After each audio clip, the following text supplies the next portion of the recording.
प्रिय संस्कृत मित्राणि, नमः संस्कृताय। और अगर मोदी जी की भाषा में बोले, हेलो फ्रेंड्स। मेरा नाम राकेश रोशन हुआ और मैं बिहार बोर्ड के 10वीं कक्षा के बच्चों को संस्कृत पढ़ाता हूँ। आज ये रिकॉर्डिंग वीडियो का कैमरा के सामने मेरा पहला वीडियो है और ये आज ही कैमरा के सामने आने का मेरा उद्देश्य ये है कि आज जो है मेरे लिए बहुत ही अच्छा दिन है। आज ही के दिन हम इस धरती पे आए थे, अर्थात आज मेरा जन्म दिवस है और हमने सोचा कि इस अपने जन्म दिवस के अवसर पर बच्चों से रूबरू होया जाए कैमरा के साथ। तो सबसे पहले, पढ़ाने से पहले हम ये बता देना चाहते हैं कि सभी बच्चों को संस्कृत का सिलेबस की जानकारी हो जाए कि आखिर किस टॉपिक से कितना नंबर का पूछता है, कैसा कैसा क्वेश्चन पूछता है, किस टाइप का प्रश्न पूछता है। अगर इस चीज़ की हमें जानकारी हो जाएगी तो हम अच्छे तरीके से पढ़ाई कर सकेंगे। तो शुरू करते हैं सिलेबस। तो संस्कृत का सिलेबस जो है इसको दो भाग में हम बांट सकते हैं, है ना। पूरे संस्कृत के सिलेबस को हम दो भाग में बांट सकते हैं। हमारा पहला भाग जो हो जाएगा जिसको हम लोग बोलते हैं ऑब्जेक्टिव। पहला जो हो गया उसको बोलेंगे ऑब्जेक्टिव और ये दूसरा जो हो गया उसको हम लोग बोलेंगे सब्जेक्टिव। क्लियर? सभी को पता होगा कि ऑब्जेक्टिव पूछा जाता है और सब्जेक्टिव पूछा जाता है। अब ये सवाल है कि सर ऑब्जेक्टिव में कितना मार्क्स का पूछा जाता है, कितना क्वेश्चन पूछा जाता है, उसमें से हमको बनाना कितना है। तो बच्चों, आपको जानकारी होना चाहिए कि संस्कृत विषय में 100 प्रश्न ऑब्जेक्टिव के होते हैं। 100 प्रश्न। और ये 100 प्रश्न में आपको 100 नहीं बनाना है, मात्र और मात्र 50 बनाना है। कितना बढ़िया है। 100 प्रश्न बिहार बोर्ड दिया है और उस 100 प्रश्न में आपको जो मन करे, जो अच्छा लग रहा है, जो आ रहा है, जिसमें थोड़ा सा भी आपको रिस्क लग रहा है, छोड़ दीजिए।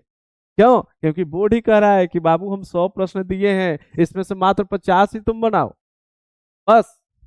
तो 100 में से जो 50 आ रहा है, जिसमें थोड़ा सा भी रिस्क हो, एकदम छोड़ दो, एकदम छोड़ देना है। हमें रिस्क नहीं लेना है। क्यों रिस्क लेंगे? हमारे पास डबल डबल ऑप्शन है, हम क्यों रिस्क लेंगे? सबसे मेन बात यही है कि 100 में बनाना 50 है, अर्थात 50 क्वेश्चन हमको छोड़ देना है। और किस प्रश्न को छोड़ना है ये सिलेक्ट करने जिसको आ गया है, उसका 50 में 50 निश्चित है, रखा हुआ है। उसका 50 में 50 आएगा। आपको ये जानकारी होना चाहिए कि कौन बनाना है, ये जानकारी नहीं होना चाहिए, कौन क्वेश्चन छोड़ना है। अगर 100 में से 50 ही हमको बनाना है, 50 छोड़ना है, तो कौन 50 छोड़ना है ये छांटने जिनको आ गया वो उनका समझिए 50 में 50 आ जाएगा। तो चलिए, ये 100 प्रश्न रहेगा और 50 बनाना है आपको। और हर एक प्रश्न पता है ऑब्जेक्टिव का एक एक नंबर का होता है। तो 50 प्रश्न बनाना रहेगा, अर्थात ऑब्जेक्टिव हमारा जो हो जाएगा वो 50 अंक का हो जाएगा। अब सर, अगला प्रश्न है कि ये 100 प्रश्न जो पूछेगा तो 100 प्रश्न में से कितना प्रश्न हमको व्याकरण से रहेगा, कितना प्रश्न सर किताब से रहेगा, जो संस्कृत किताब चलता है पीयूषम 10वां में, सब बच्चों को पता ही होगा। तो लगभग लगभग ये हम बता देना चाहते हैं, आधा आधी रहता है, लगभग आधा।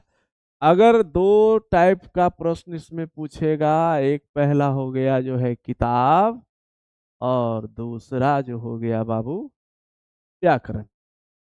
तो किताब से कितना सर? तो हम बताए लगभग लगभग आधा आधी। तो 100 प्रश्न जो पूछा जाएगा उसमें से 50 प्रश्न हमारे किताब का रहेगा, ट्यूशन जो है उससे, और 50 प्रश्न जो है हमारा व्याकरण का रहेगा। सर बढ़ गया तो निश्चित है कि 50 से 50 रहेगा। अच्छा ठीक है, अगर ज्यादा होता है, बढ़ाता है, तो कभी कभी 5 प्रश्न इधर ज्यादा कर देता है। तो किताब से अगर 55 हो गया तो बताइए इधर कितना होगा? इधर जेन्यून है कि 5 कम हो जाएगा, क्योंकि टोटल प्रश्न की संख्या कितनी होनी चाहिए? 100। तो इधर 45 हो जाएगा। सर अगर व्याकरण से ज्यादा पूछ देता हो तो चलिए इधर देख लिया जाए, इधर 50 नहीं बल्कि 55 कर दिया जाएगा, 5 प्रश्न इधर बढ़ा दिया जाएगा तो 5 इधर कम कर देगा, अर्थात किताब से 45 प्रश्न पूछेगा। मतलब दोनों मिला करके आपको 100 प्रश्न पूछेगा, 100 में से 50 बनाना है, और एक प्रश्न ऑब्जेक्टिव 1 नंबर का होता है, इसलिए हमारा ऑब्जेक्टिव 50 अंक का होगा, 100 का नहीं। 100 दिया हुआ रहेगा, बनाना 50, हम ऑब्जेक्टिव 50 बनाएंगे, 50 नंबर मिलेगा। ध्यान से 100 में से किसी 50 को ही बनाना है, वो अपने से सिलेक्ट कर लेना है। क्लियर? तो ऑब्जेक्टिव वाला पोर्शन हमें लगता है सभी बच्चों को अच्छे से समझ में आ गया होगा। अब हम इधर आते हैं सब्जेक्टिव में। तो सब्जेक्टिव में क्या है सर? तो सब्जेक्टिव में जो सबसे पहला चीज पूछेगा, चलिए कलर चेंज कर देते हैं। सबसे पहला जो पूछेगा बाबू वो रहेगा अपठित गद्यांश। अपठित गद्यांश। अब इसमें भी जो है वो 2 तरह का पूछता है गद्यांश। एक रहेगा जो है कि 7 नंबर वाला गद्यांश, और एक दूसरा जो है 6 नंबर वाला गद्यांश रहेगा। नाम से आप लोग समझ रहे होंगे, अपठित मतलब बिना पढ़ा हुआ, गद्यांश, गद्य जोड़ अंश, गद्य मतलब कहानी, अंश मतलब भाग। वैसा कहानी का भाग, छोटा सा भाग रहेगा, पूरा कहानी नहीं रहेगा, छोटा सा भाग रहेगा। वैसा कहानी का भाग रहेगा जो हमने अपने सिलेबस में नहीं पढ़ा है, जो हमारे द्वारा अपठित हो, हमारे द्वारा सिलेबस में नहीं पढ़ा गया हो, वैसा किसी कहानी का एक छोटा सा भाग जिसको हम पैराग्राफ बोलते हैं। एक पैराग्राफ दे देगा और उसी से कुछ प्रश्न रहेंगे, और वही पैराग्राफ में हमारा उस प्रश्न का आंसर रहेगा, उसी से खोजना है, खोज खोज करके आंसर लिखना है। तो ये रहेगा 2 तरह का होता है। एक रहेगा अपठित गद्यांश 7 नंबर वाला, और एक रहेगा 6 नंबर वाला। तो 7 नंबर वाला जो रहेगा ये 2 गद्यांश रहेगा। इस 2 में से आपको किसी एक को बनाना है। तो एक कोई एक बना देंगे 2 में से, तो हमें मिल जाएगा कितना? 7 अंक मिल जाएगा। फिर 2 गद्यांश रहेगा आपको 6 नंबर वाला, लेकिन इसमें भी आपको दोनों नहीं बनाना है, 2 में से एक ही बनाना है। तो यहाँ हमको मिल जाएगा 6 नंबर। मतलब कहने का अर्थ है कि हमारा गद्यांश जो है 7 6 13, 13 अंक का हमारा सब्जेक्टिव पोर्शन में गद्यांश पूछेगा। फिर से हम एक बार रिवीजन करा देना चाहते हैं। 2 गद्यांश आपको 7 नंबर वाला पूछेगा, इन दोनों में से किसी एक को बनाना है। 2 गद्यांश आपका 6 नंबर वाला पूछेगा, इन दोनों में से भी कोई एक बनाना है। कहेंगे कि सर हम 7 नंबर वाला दोनों नहीं बना सकते हैं, 6 नंबर वाला दोनों नहीं बना सकते हैं? नहीं, बिल्कुल नहीं। आपको ये 7 नंबर वाला दोनों में से किसी एक बनाना है उससे, और एक जो है 6 नंबर वाला जो 2 गद्यांश हमको देगा, तो इन दोनों में से कोई एक बनाना है। मतलब दोनों से एक एक बनाना है। ये गलती नहीं करना है कि एक ही से किसी के दोनों बना देंगे, नहीं।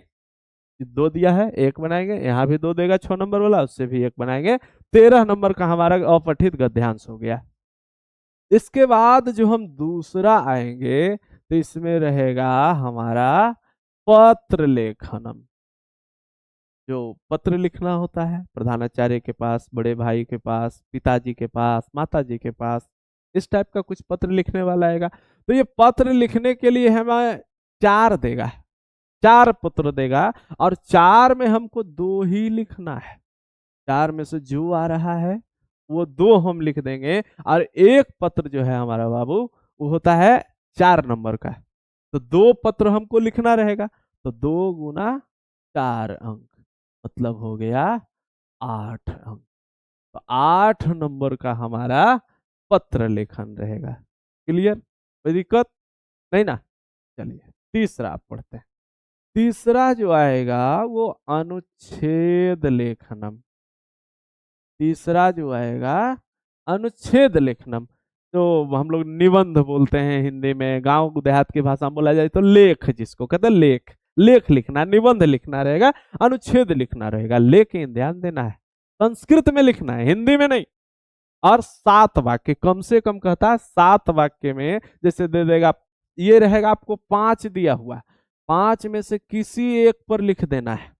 मान लीजिए गंगा नदी रह गया, हिमालय रह गया, बसंत ऋतु रह गया, कालिदास रह गया, दीपावली रह गया, 5 कोई रह गया, और उस 5 में से आपको जो एक आ रहा है, जिसपे आप कोई एक पे 7 वाक्य आराम से आसानी से आप लिख सकते हैं संस्कृत में, उस पे लिख दीजिए। 7 वाक्य लिखने का था, लेकिन हम यहाँ पे सलाह देना चाहेंगे कि 1-2 वाक्य एक्स्ट्रा लिख दीजिए, 8-9 वाक्य लिख दीजिए। इससे क्या होगा कि अगर एक आध वाक्य में आपका थोड़ा सा गलती भी है तो जांचने वाले जो उसको थोड़ा सा मैनेज कर लेंगे। तो 7 की जगह 8-9 वाक्य लिख दीजिए, ज्यादा भी नहीं लिखना है, 10-15 वाक्य नहीं लिख देना, 8-9 वाक्य लिख दीजिए। और ये जो हमारा होता है वो 7 अंक का होता है। 7 वाक्य कम से कम लिखने का कहता है। अगर पूरे पूरी आप एकदम शुद्ध लिख रहे हैं 7 वाक्य, तो 7 वाक्य, मात्र 7 वाक्य ही लिख सकते हैं, आपको 7 में 7 मिल जाएगा। लेकिन यहाँ पे हम देखते हैं क्या बच्चे लोग गलत कर देते हैं। गलती क्या करते हैं कि 7 वाक्य लिखना रहता तो नंबरिंग दे दे करके लिख देते हैं, 1 नंबर, 2 नंबर, 3 नंबर। गलत बात। आपने कहीं भी निबंध, कहीं भी लेख जो है नंबरिंग में लिखा हुआ देखा है? नहीं। तो नंबरिंग में क्यों लिखेंगे? आपको 7 वाक्य लिखना, लगातार लिखना है, नंबरिंग देके नहीं 7 वाक्य लिख देना है कि दिखाना है हमको कि हाँ देखिए हम 7 वाक्य लिख दिए। नंबरिंग नहीं देना है, लगातार आप 7 वाक्य लिखते चल जाइए। नंबरिंग दे करके लिखिएगा तो 7 में 7 नंबर नहीं मिलेगा, लगातार लिख देना है 7 वाक्य। तो 7 वाक्य लिखेंगे, अगर सही सही एकदम लिख रहे हैं तो 7 वाक्य लिखेंगे, ज्यादा लिखने की कोई जरूरत नहीं है, उतना में ही हमें 7 नंबर मिल जाएगा। तो 7 नंबर का हो गया अनुच्छेद लेखन। इसके बाद हम अगला आते हैं, तो ये है संस्कृत में अनुवाद। आपको हिंदी में वाक्य दिया हुआ रहेगा और उस वाक्य को संस्कृत में क्या करना है? अनुवाद करना है। कितना वाक्य रहेगा सर? तो ये दिया हुआ रहेगा आपको 12 वाक्य। 12 वाक्य दिया हुआ, और 12 वाक्य में जो आपको 6 वाक्य अच्छा लग रहा है, जो एकदम बउआ नियन रहे, नूनू नियन रहे, छोटा छोटा वाक्य रहे, अच्छा वाक्य रहे, जिसको हम बना सकते हैं, जान सकते हैं, 6 को छाट लेना है, सेलेक्ट कर लेना है। तो 12 वाक्य दिया हुआ रहेगा, और उस 12 वाक्य में मात्र 6 वाक्य को हम हिंदी से संस्कृत में अनुवाद कर देंगे। तो 12 में से हमें 6 का अनुवाद करना होगा, और ये प्रत्येक जो है 1 नंबर का होता है। तो 6 को बनाएंगे तो कितना मिल जाएगा? 6 अंक हमें यहाँ मिल जाएगा। ध्यान देना, 12 वाक्य दिया हुआ रहेगा, 12 में से किसी 6 का हमको संस्कृत में अनुवाद कर देना है। क्लियर? अब आ जाते हैं 5वां, और ये अंतिम जो है ये प्रश्नोत्तरी वाला रहता है, प्रश्नोत्तर रहता है। ये जो है प्रश्नोत्तर पूछा जाएगा वो आपको किताब का, यहाँ ग्रामर से कोई लेना देना नहीं है। किताब में जो आपने पढ़ा है, जो 14 अध्याय है, 14 अध्याय में से किसी अध्याय से ये प्रश्न हिंदी में पूछेगा, और यहाँ जवाब भी आपको हिंदी में ही देना है। यहाँ संस्कृत से कोई लेना देना नहीं है, कोई नाता गोता नहीं। हिंदी में प्रश्न भी पूछेगा और हिंदी में जवाब भी देना है। और कितना में जवाब देंगे सर? तो एक प्रश्न का 4 लाइन, 5 लाइन, 6 लाइन ज्यादा देना है। एक पेज में एक प्रश्न का जवाब नहीं देना है। 6 लाइन, 7 लाइन बहुत ज्यादा है। तो एक प्रश्न हिंदी में पूछेगा, हिंदी में ही जवाब देना है। कितना में जवाब देंगे? तो 5 से 6 लाइन में हम जवाब दे देंगे। और ये हमको देगा 16 प्रश्न दिया हुआ रहेगा, 16, और 16 में से हमको बनाना है मात्र 8 प्रश्न। यहाँ भी आधा आधी है, डबल ऑप्शन यहाँ भी है। 16 प्रश्न हिंदी में दिए हुए रहेंगे। उन 16 प्रश्न में से जो आपको आसान लग रहा है 8 सिलेक्ट कर लीजिए, चुन लीजिए, और 8 प्रश्न का ही जवाब आपको देना है। और ये जो एक प्रश्न रहता है वो 2 नंबर का रहता है। तो 8 प्रश्न का जवाब हम देंगे, तो 8 गुना 2 मतलब कितना हो गया? 16 अंक हो गया। 16 अंक का प्रश्नोत्तरी रहेगा। अब हम जरा जोड़ लेते हैं, 50 पूरा के नहीं, तो 13 नंबर का पठित गद्यांश हो गया, 8 नंबर का पत्र लेखन हो गया, 13 8 हो गया 21, 7 नंबर का अनुच्छेद हो गया, 21 और 7 हो गया 28, 6 नंबर अनुवाद हो गया, 28 और 6 34, और 16 नंबर प्रश्नोत्तरी, 34 और 16 50। तो ये 50 नंबर का ये खेला आपका किसमें हो गया? सब्जेक्टिव का। अब 50 नंबर का खेला कहाँ है? ऑब्जेक्टिव में। अब जरा ये सर है, ये सब्जेक्टिव में जो 50 नंबर पूछता है, व्याकरण जो पूछता है, किताब जो पूछता है, तो कितना कितना कहाँ से क्या के पूछता है? तो बुक के बारे में अगर देखा जाए तो 14 चैप्टर पढ़ना है। एक द्रुत पाठाय पतली सी छोटी सी बुक होती है, उसको नहीं पढ़ना है, उससे प्रश्न नहीं पूछे जाते हैं। प्यूसम जो है, प्यूसम को पढ़ना है। तो उससे जो है सब्जेक्टिव में आपको देखिए कहा ये बुक में 16 नंबर ये बनेगा। बाकी सब्जेक्टिव का जो पोर्शन है समझिए कि व्याकरण का ही पार्ट्स है, बस किताब का ये 16 नंबर है। तो व्याकरण में क्या क्या पढ़ना होगा सर? तो व्याकरण में क्या क्या पढ़ना होगा इसके लिए चलिए आगे हम यहाँ देखते हैं व्याकरण। तो व्याकरण में कौन कौन सा पूछेगा? तो पहला व्याकरण का टॉपिक है वर्ण और उसका उच्चारण स्थान। वर्ण और उसका उच्चारण स्थान, ये सबसे पहले हमको व्याकरण में पढ़ना होगा। दूसरा संधि पढ़ना होगा। तीसरा समास पढ़ना होगा। वर्ण एवं उसके उच्चारण स्थान, संधि, समास। चौथा जो हो गया वो हो गया उपसर्ग। पांचवा जो हो गया वो हो गया प्रत्यय। छठा जो हो गया कारक चिन्ह एवं कारक सूत्र। ये कारक सूत्र से जो है प्रश्न ऑब्जेक्टिव में भी आपको मिलेगा, और सब्जेक्टिव में कारक सूत्र कहाँ काम आएगा? अनुवाद में काम आएगा। अनुवाद जो है इसी से बनता है। प्रत्यय से कहाँ प्रश्न रहेगा? ऑब्जेक्टिव में ही। उपसर्ग से प्रश्न कहाँ मिलेगा? ऑब्जेक्टिव में ही। समास से ऑब्जेक्टिव में ही। संधि से ऑब्जेक्टिव में ही। वर्ण और उसके उच्चारण स्थान से ये भी ऑब्जेक्टिव में ही। तो ये हो गया व्याकरण का टॉपिक। और किताब में तो हमने बता ही दिया। किताब जो है हमारा क्या है? प्यूषम जो है, प्यूषम का इसमें 14 अध्याय है। 14 अध्याय से प्रश्न आपको पूछेगा। व्याकरण में हमारा ये सारा टॉपिक हो गया।